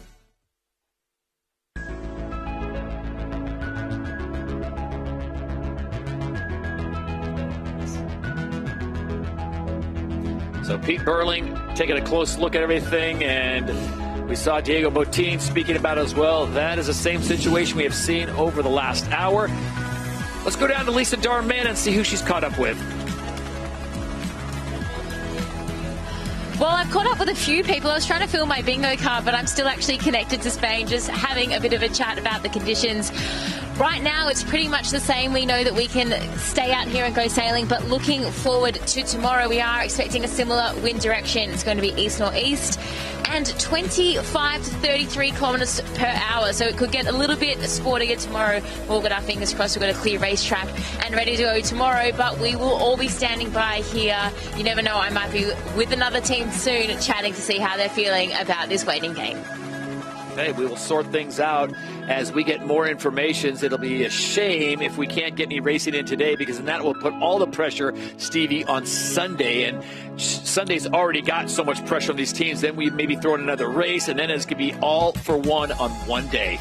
Yeah, I mean, that's a really, really good point, I think. And we're such an interesting part of the season here because there's serious points up for grabs. And Australia and New Zealand, they're well positioned at the moment. They're in a strong position. They're proving themselves to kind of be the best team out there. Lisa just talked about the perfect forecast. I mean, the conditions there are great. Hopefully we'll have a little bit more luck, and I just think that if it comes down to a few races, now we're hopefully going to get a race in here before the end of the day, maybe 2.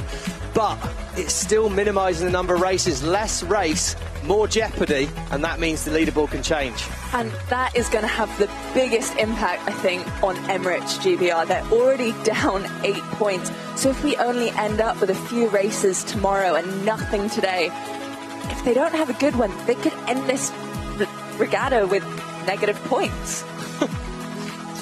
Well, there you see in the middle of your screen the black foils, the newly branded boat, the Kiwis, and they currently sit in second place overall. New Zealand on 58 points. They are 8 points behind the Australians, and they would love nothing more than to claim the win here in the 10 points and close that gap and see if they can't overtake the 3-time reigning and defending champions. That gives us an opportunity to give you a closer look and introduce you to the man who missed the last event. He is an Olympic gold medalist winner. He's also won 2 America's Cup. He's a bit of a sailing prodigy. Here's Pete Burling. Peter Burling is a household name in sailing. He's done it all. Gold medals, ocean racing, and America's Cups. And with 3 event titles in Season 3, he's second overall and crucially on target to make the grand final. Let's get to know New Zealand's biggest sailing talent. New Zealand SailGP that takes the win here in Copenhagen. 2 in a row for the Kiwis.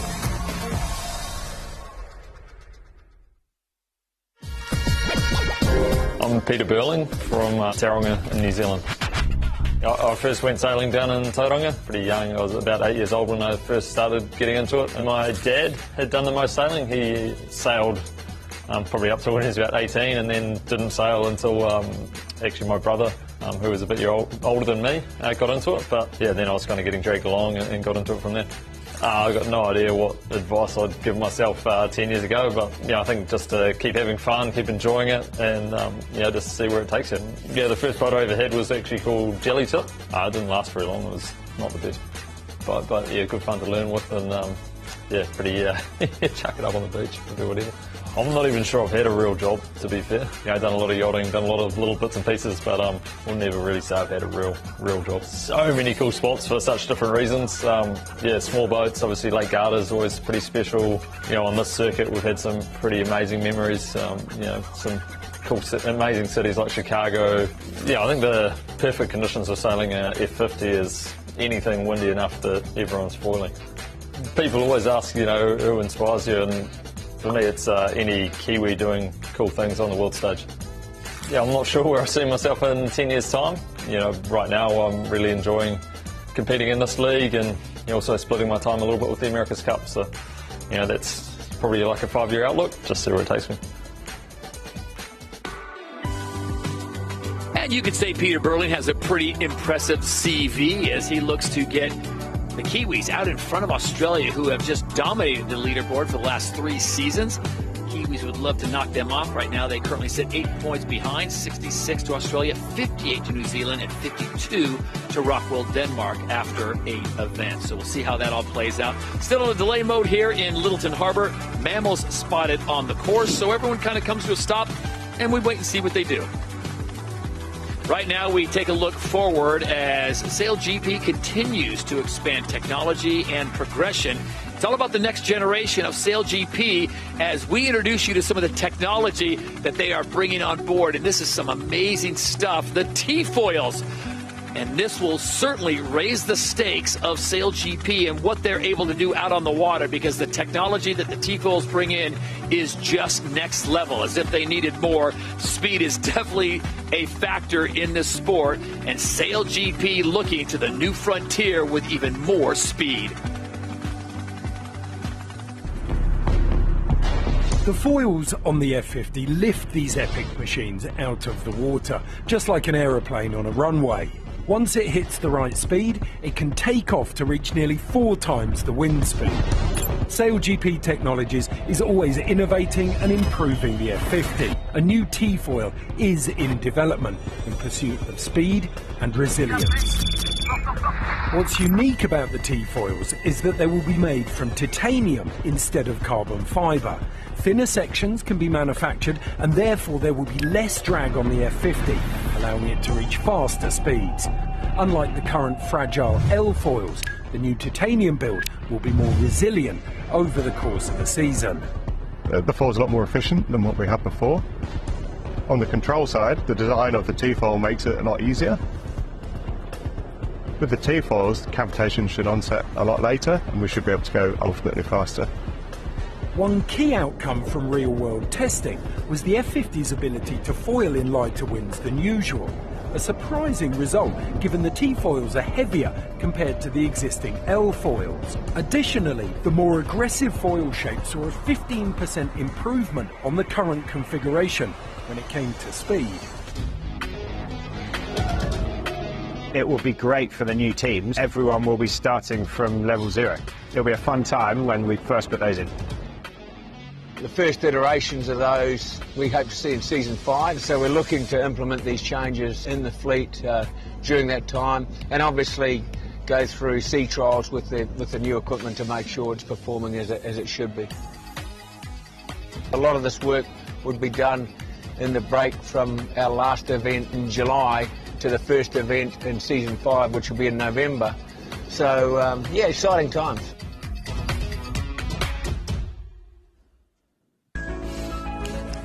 So a new toy in the toy box for SailGP as we continue to stay in delayed racing mode here in Lyttelton Harbour on day 1 of the ITM New Zealand Sail Grand Prix Christchurch.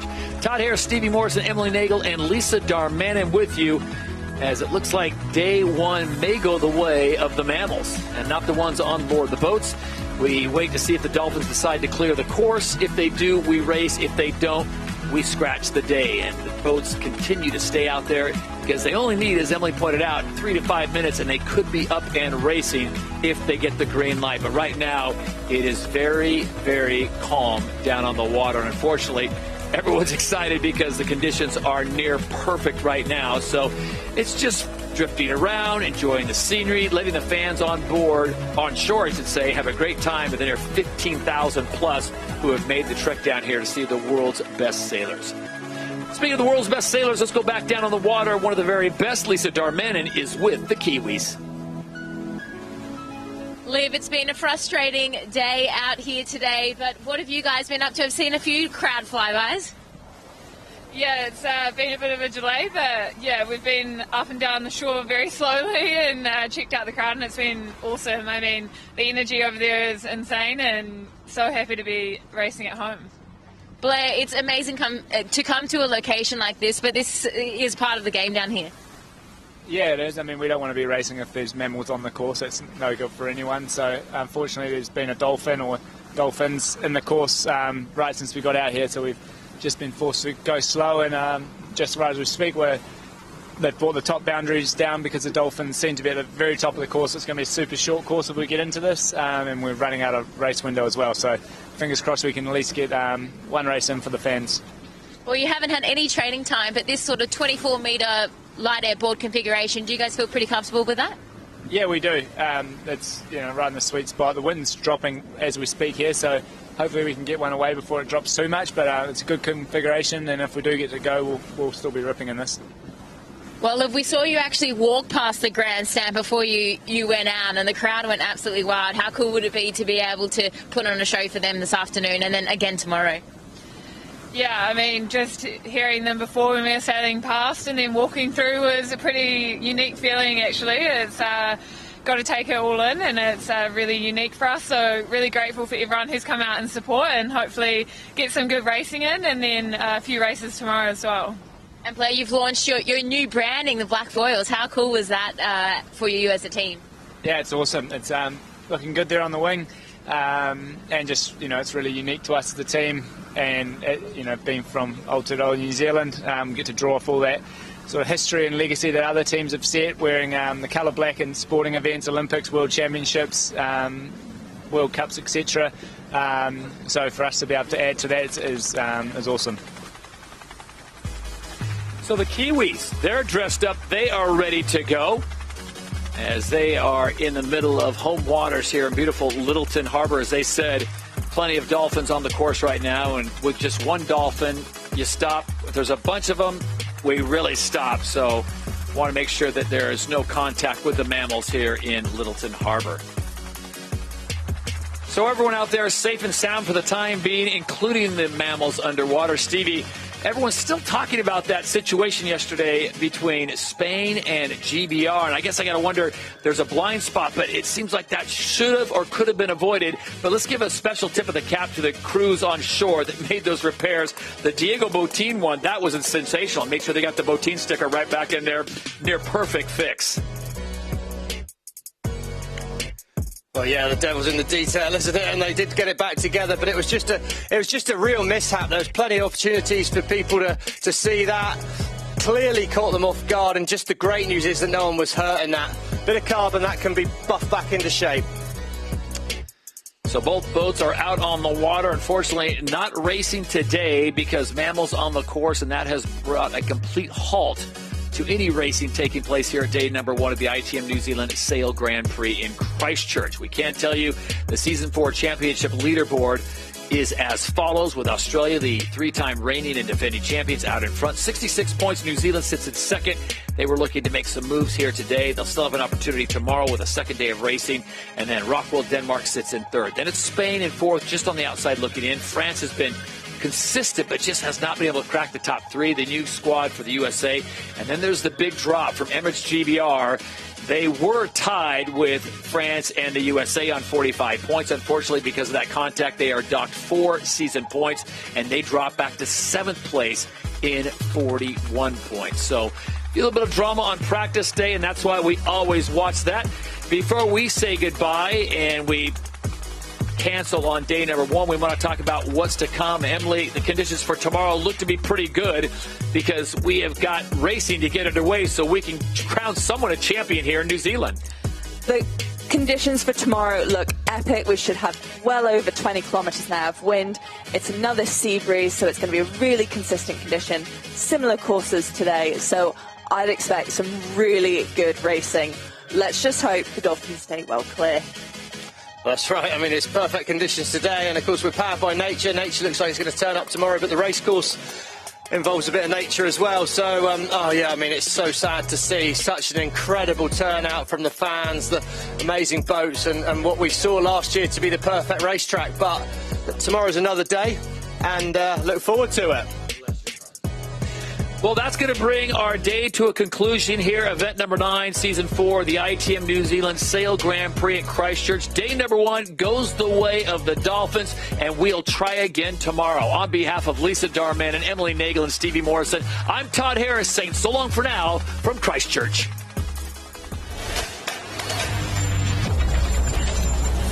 Hey! Waves crash underneath, sound like thunder speaking.